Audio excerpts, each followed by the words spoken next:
Hi and welcome to Terry Travels and welcome to the underside of Federation Square.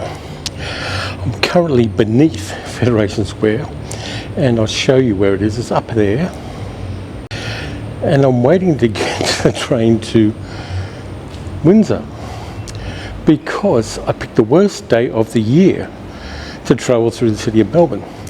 The Formula One Grand Prix is currently on about 5 kilometres that way. And the city is full of people wearing merch branded with petrochemical companies and other things like that. And so I am avoiding the city. I dodged around. I went to Southern Cross Station. I'm now in Flinders Street Station. And I'm heading for Windsor because the reason I'm anywhere near this place on such a benighted day is I'm going to the cinema.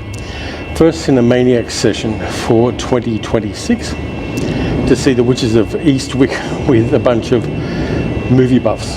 So I'm going to take you along with me. I'm not sure where we're going to end up before the movie starts. Still got about 3 hours before you go in for the movie. But here I am at the moment in one of the ugliest places in Melbourne. But that's how it goes. My train's about 20 minutes away. But the Sandringham line is on platform 13, and platform 13 is deeply subterranean for this kind of station. So let's see what we can do.